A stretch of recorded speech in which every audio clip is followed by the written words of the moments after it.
Hey, and thanks for joining us on this week's episode of For All Things Lexington, the only show dedicated to Lexington, South Carolina, and where a spade is always a spade.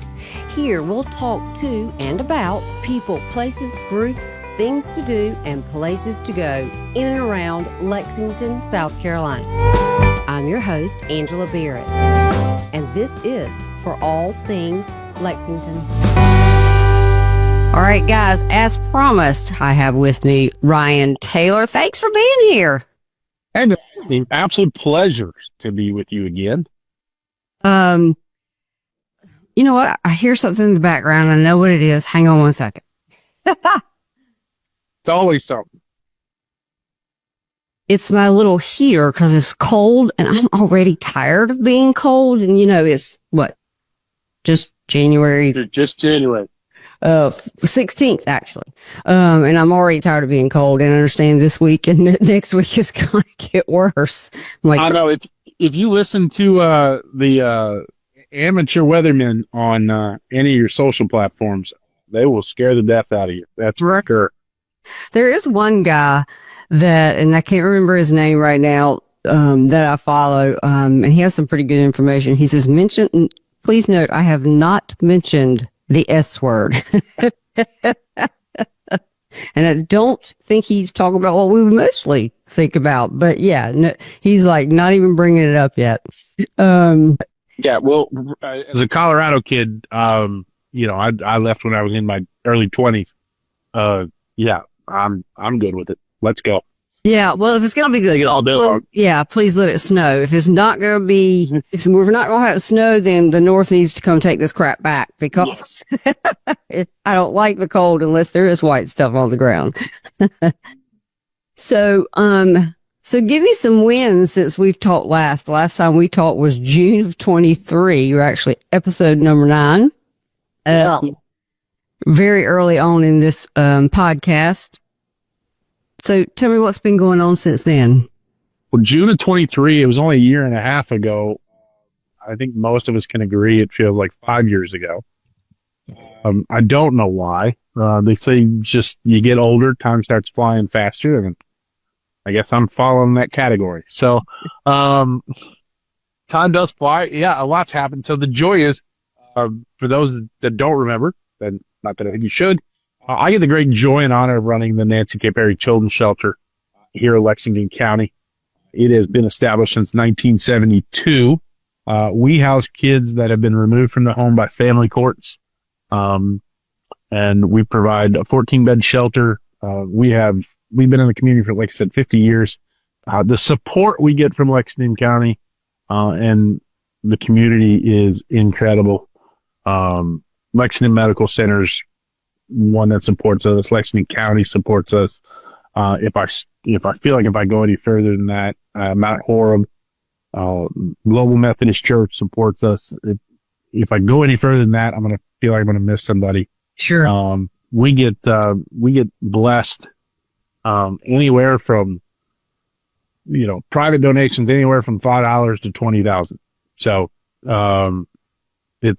I say that only to say to the Lexington community, they are fantastic. And the only way we're able to continue to do what we do is folks like that help support kids in foster care, that definitely didn't ask to be in their boat, that they're in. But, our mission and vision is that we, provide a safe, nurturing style environment so that kids can heal and grow. Because really we believe that every child can be successful if the right environment's created. And we seek to create that environment not only in our shelter, by providing a family style environment and really just giving these kids a childhood that they didn't have before, free of risk, free of unsafe conditions, whether that be physical abuse, verbal abuse, neglect. We just allow them to be kids. But you asked what's happened since June of 23. We say a lot. We've added actually 2 new programs.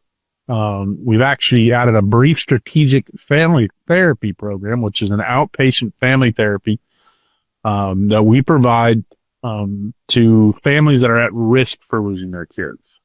So these are families that have had some type of report or incident that has occurred, and they and we'll go in and work and partner with them and do family therapy with the family as a whole. Hopefully we can keep those kids in the home and not have them brought into foster care. And that's kind of a preventative service that we've started as well. And it's had some great success. We only serve Lexington County with that. We actually are expanding into Sumter County with that program because there's a need there as well. So that's definitely a benefit there. We've also added a case management program as well. That's to help families that lack resources and direction, and hopefully we can get with them, hook them up with the resources they need, whether that be additional family therapy, community resources, partnering with, for example, like pest control, heating and cooling, companies and organizations, and getting them the resources they need so they can have a safe, nurturing style environment in their own home. So we've added those two programs in the last year and a half, and it's felt like fun. Yeah. Yes, you're right. So the last time you and I were together, you had mentioned something, and maybe this just hasn't come to fruition yet, about the mentor program. Because let's back up. First of all, the earliest age that y'all take children is it 13? 12. 12. Okay. 12. Yeah. 12. We're actually 12. And one of the things I think we've done in the last year or two is we've upped our age limit from 18 to 19. And the reason we've done that is to, again, meet a need, for kids that are obviously the kids that struggle with the kind of stuff our kids struggle with. School is not of the, I wasn't going to say the highest priority, but there definitely is when you're struggling to meet other needs, getting a good education is not top priority. So they've either fallen behind or they're not engaged, and it's taken a little bit longer for them to get through school or finish their GED. So we actually, we had several kids when I first started that were 18, and we had to find other placement for, because they turned 18, and then their school was disrupted, or we had to do extra work on the back end. So we actually upped our, highest age to 19 so that we can serve those kids. They can finish high school, finish their GED program, and we can launch them into society, with some more success than what they would have without it. So, right. Yeah. So again, the last time that you and I talked, there was some talk about a mentor program for those children that once they have to leave y'all's facility, that they have contact with someone else outside to help them, if do nothing more than go to lunch, happy birthday, you got somewhere to go for Thanksgiving, you got somewhere to go for Christmas, things of that nature. How's that going? Because I'm kind of excited about that one. Yeah, we have linked up some of our 18 and 19-year-olds with community members. It is not it's not something we've promoted. We've been able to meet the need verbally, with just folks that have been interested. It still is. You have two more that want to join this, so don't mess about that afterwards. Yes. It's something we have not really pushed it with all the other programs that we've had to do, that we've had the opportunity to do and meet that need there. We've been able to link our high school kids with some folks in the community without really pushing it as a huge agenda. So. Gotcha. So. Because again, these kids are in regular school and playing regular sports, and, so y'all have a lot going on over there as far as a daily schedule. Because how many do you have right now? We have, of course, with Christmas and everything else and the holidays, we have 5 right now. We're licensed for 14. Really with well, the history to this is that we were licensed for 14 when we were able to take little kids. And for years we took everything from infants to 18. Unfortunately, the way the DSS's work, Family First Act, has been implemented, group care is looking to take care of more 12 to 18. And that's really the needs that we've met. I joke all the time, it was a lot easier to manage and be able to work with behaviors when you can count to three, and then kids would listen at the three. With teenagers, middle school and high school kids, you start counting to three, they'll tell you you're number one. It doesn't work as well. So really, even though we're licensed for 14, our max is probably about 10. Just because we do want to provide these kids, when we say family style, and a kid-like environment, I really truly mean I want to give these kids a childhood. I want them to participate in sports. We want them to be a part of band. We want them to do extracurricular activities outside the school. We want them to be a part of church group. We want them to be able to visit with their friends and be safe doing so. And with that, for parents that have or have had teenagers, that takes a lot more effort to do when having 14 different sporting events is difficult. So 10 is probably the max. And we got 5 right now, which is a lower number than we normally have. Which in your world, that's not a bad thing. No, that's not. The other side of that is we still got budgets to make. So that's we're in it to provide the service to kids that need it, and there's kids that need it. We just gotta be able to, and it's a balance when you bring new kids into a milieu or an environment that is already established by 4 or 5 kids. You can have one kid make it great, even greater, or you can have one kid that just ruins it. Sure. And that's a balance. That's the backside of the job that not a lot of people realize is, we've got to be picky about who we're allowed, who we serve. Even though we know they need it, we also have 4 or 5 other kids, 6 other kids that are doing well, that have made progress, that we have to protect their growth and their success as well. Right. So, and comparing children to dogs, but if you think about it and you have a Chihuahua, well, the likelihood of you bringing a Rottweiler into your home is slim to none, because those two are not going to get along. They're both very headstrong, but very much different sizes. Yeah, behavior is still behavior. So it's a balance, and it's a challenge sometimes, because we do want to serve everybody we can. It just doesn't always work. So right. So now, do y'all have any, I know that you have volunteer positions there and those things.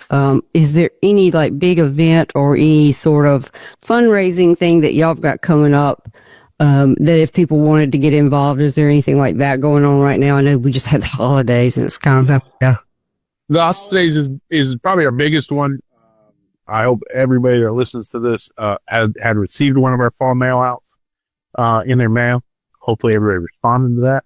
But that is one of our biggest fundraisers throughout the year. That really helps us to offset our operation budget. I mean, you can imagine what it is, even the grocery bill for 5, 10 kids. And that, I chuckle because you always hear the inflation numbers. Well, I look at our budget and what we spent 5 years ago to what we're spending now, and it's 35 to 40% more just in groceries. So, and these kids don't care about inflation. So they still want to eat out. They still want to, be kids, go to amusement parks, go to the zoo, go on beach trips. And we want to provide that no matter what.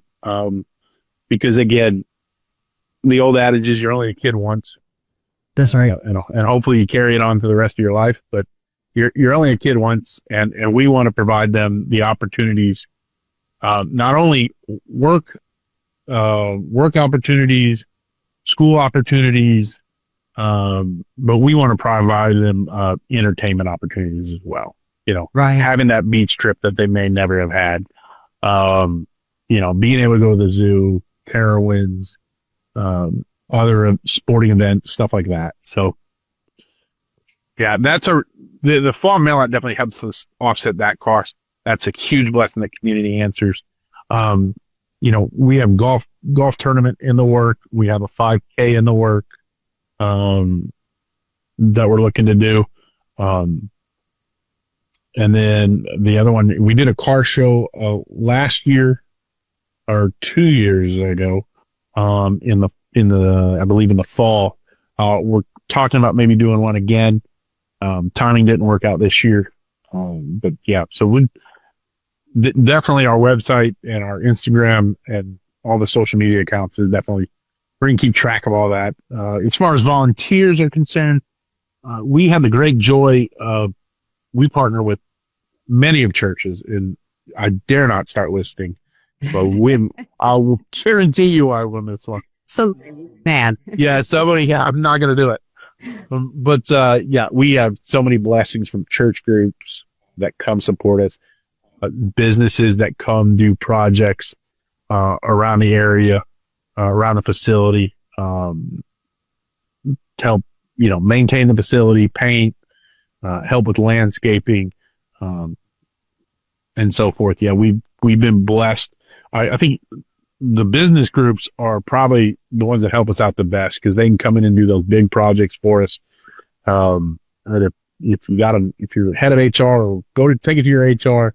It's a great work event to bring folks together and for a good purpose, and help us maintain the facility and help these kids out. And I think it's a joy when businesses come, because they can see the work culture, they can see the camaraderie there are between coworkers, and it's not the fast food kind of thing. It's truly working towards, hey, I want to work for that company because they do this together and they help out and they look like they have fun, and that really helps the kids out to see something to shoot for and something to work towards, not just working at a fast food restaurant behind the counter.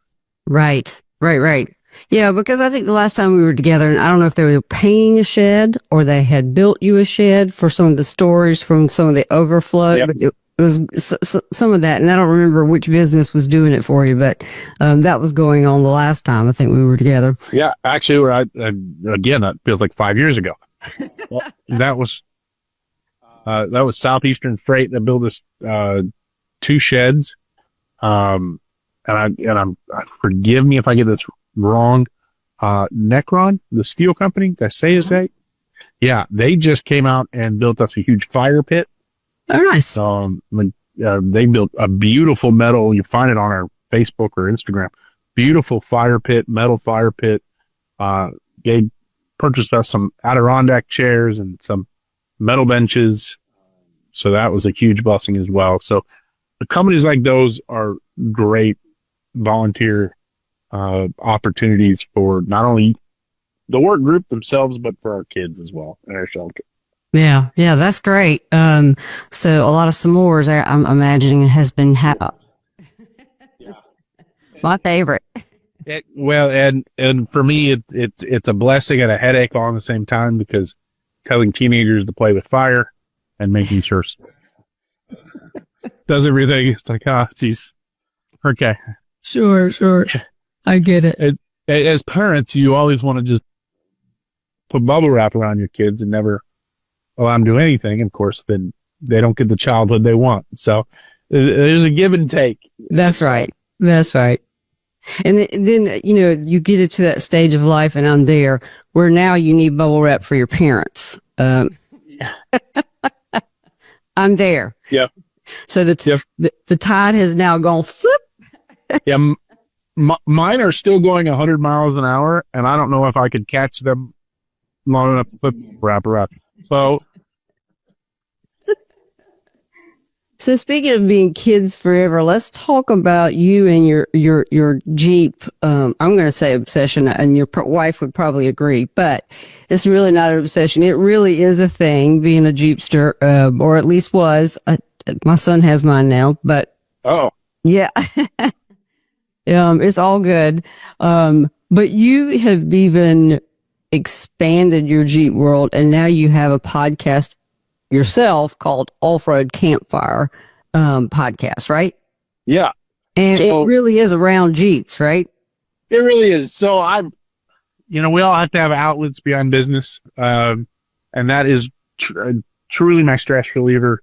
Growing up in Colorado, it's, off-roading was 5 miles beyond city limits. Fortunately, it's not like that here. But you can go get in trouble in the backcountry in Colorado, anywhere you want, anytime you want. And, it was a great passion I grew up with. And I'm just it's been my therapy ever since, being behind a wheel, four-wheeling. Heck, I'll even take driving down a dirt road some days because that's all I get. But that is definitely my therapy and my passion. I started the Off-Road Campfire podcast with a buddy of mine that I grew up in Colorado with, who now works at Ruba Trucks, which is a off-road company in Boone, North Carolina. And I was like, hey man, let's just do this. I don't know. It was fun. It was a way to, and we're not looking to do anything with it. It really for us is making connections, learning about businesses, learning about people. And if you're not shocked, that's why I do what I do for a living in the Nancy K. Perry Children's Shelter, because it's about learning about people and helping people grow. And that's really what we want to do with the podcast, just learn the stories that don't get told in the off-road world. Instagram's great and Facebook's great at, promoting that kind of stuff, but it never gets to the real stories and the real intimacy, in relationship building.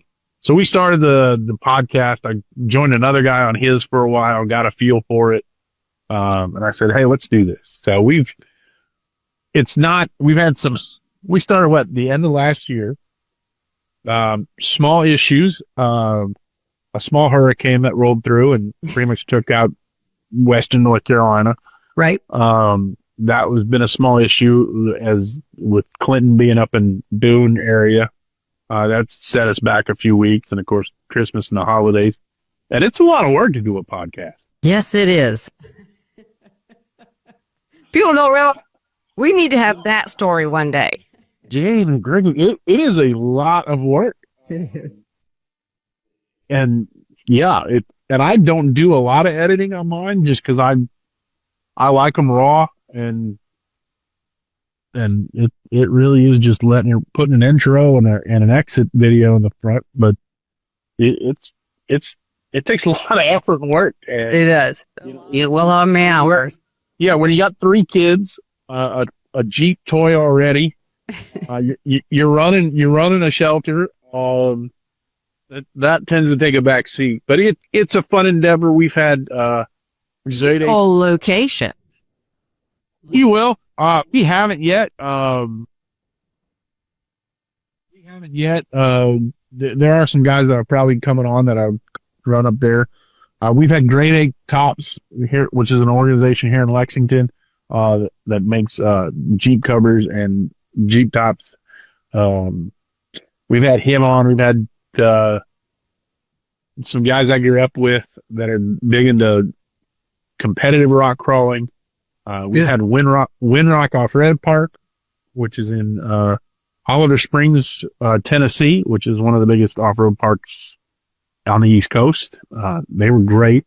Learning about their organization. So we've had, FBK Off-Road, which is in Myrtle Beach. We've had the joy to have him on. That episode comes out whenever I get it edited. It's like 2 weeks ago, but again, time management is sometimes difficult, but yeah, it's been a joy to do that. It's kind of been my outlet, just to have fun. And of course, you're right. My wife looks at me and be like, are you ever going to get paid for this? Probably not. No. Probably not. It's just, Like, why do you do this to yourself? I was like, I don't know. Come on. Don't feel very Podcast and, and a real job. It's like, whew, what was I thinking? Yeah, I don't sit still really well. So, yeah, I think the last, what was it, Friday when we had the quote, first snowstorm of the year? All 4 flakes. all 1 hour of snowing. She joked with me because I think we watched like 2 movies, and she's like, you sat down for 4 hours and watched 2 movies with me. And I was like, well, that might be few and far between coming soon. So, Right. yeah, I don't sit down very much. So. Yeah, I know the feeling. In fact, as soon as you and I are done here, I'm meeting a real estate agent over at a new development. We're going to do some more filming. I'm like, okay, at some point in time, I gotta, get this. It may or may not get done, but I know how you feel. But it's a lot of fun, and I know you probably feel the same way I do. I love people, and I love to talk. That's how I got into this mess. And you meet some of the most wonderful people doing this, and I mean, really meet them.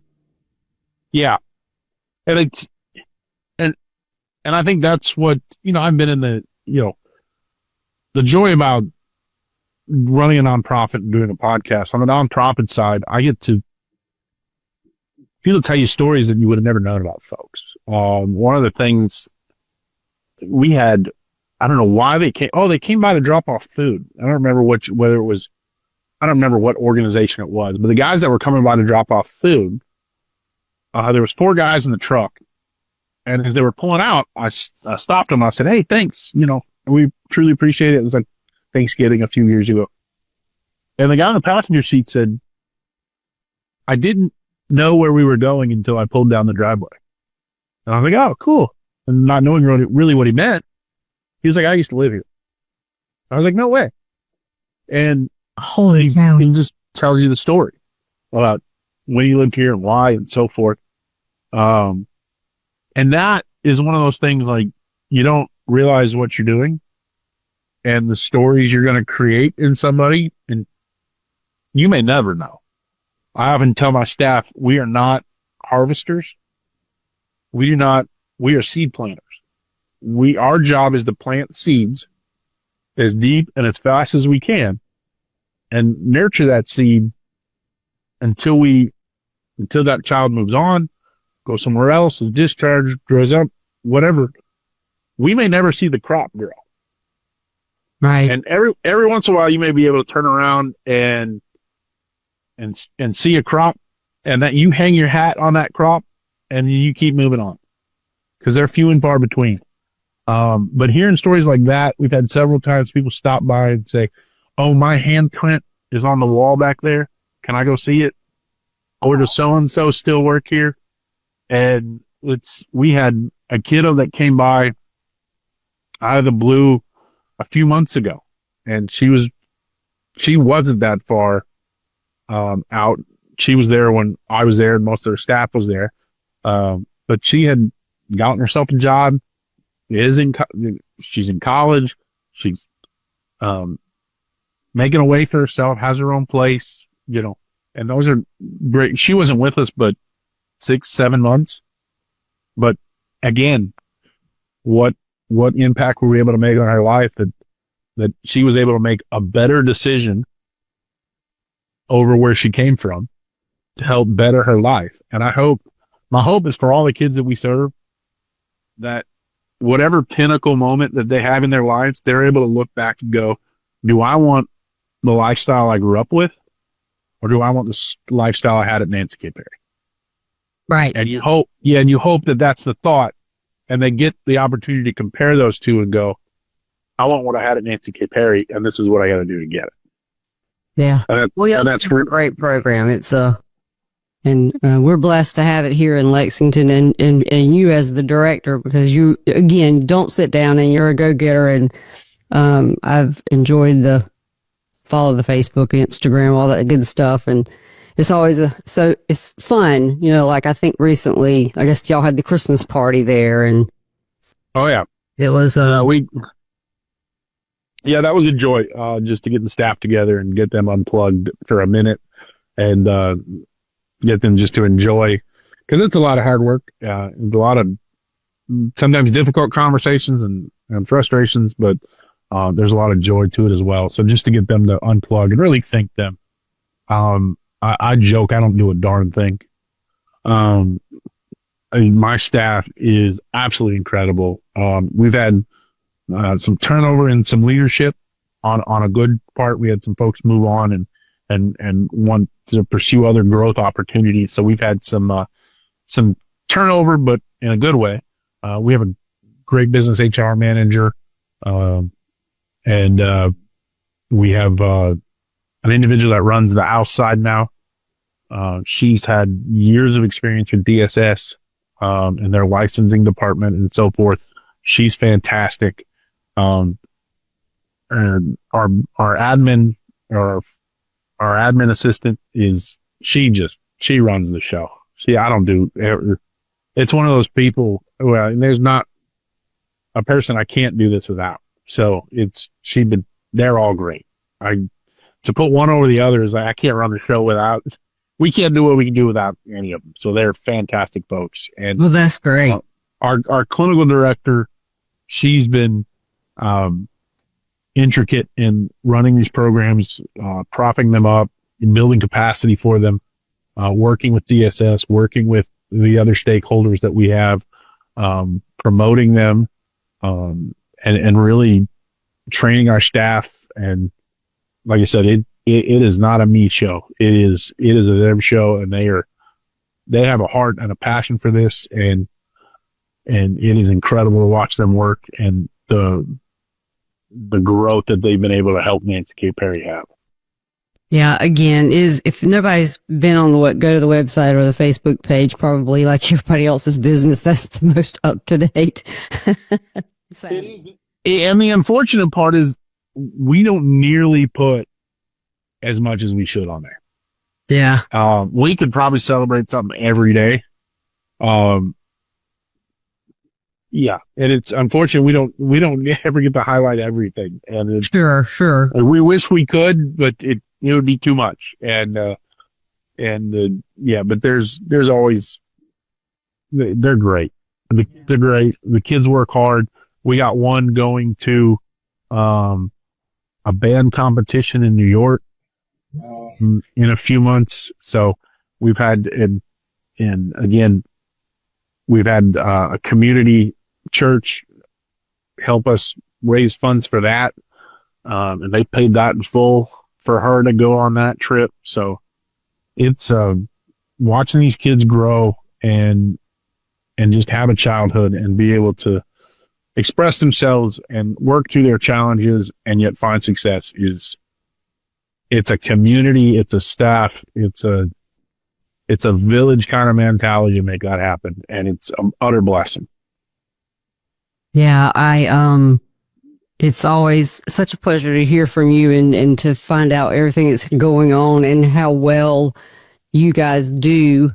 'Cause you're all dealing with teenage emotion every day, and multiply that, right now by 5, but you've had more. That's a lot. So, and it's life as a teenager is not what it used to be. When we were at school, at 3:30, I got to ditch my bullies and the people that aggravated me, and I had to deal with you till tomorrow morning at 8. Now life is 24 hours a day, 7 days a week. It doesn't matter. You're always vulnerable. And not only do you have to deal with that as a regular teenager, but then you deal with the stresses of abuse, neglect, not being in your own home, wherever your parents are, whatever challenges they have. These kids carry a lot. They do a lot of hard work to work through that and overcome that. Yeah. Well, again, we are blessed here in Lexington to have you guys here and have that program, because it's a great program. And, one of those prouder moments for us in Lexington is having you right there. So I appreciate that, from me and a lot of people. Yeah. Well, listen, thanks so much for being with me again. We'll have to do it again sometime. And you have a wonderful day and stay warm. We'll do it. You guys stay warm as well. And it's, like I said, this has been an absolute pleasure. It's a joy to be able to talk with you and reach out to your listeners and viewers. So it's great to be a part of this with you. Call us anytime. We'd love to be on it. Absolutely. And thanks so much. Angela, thank you. Be blessed.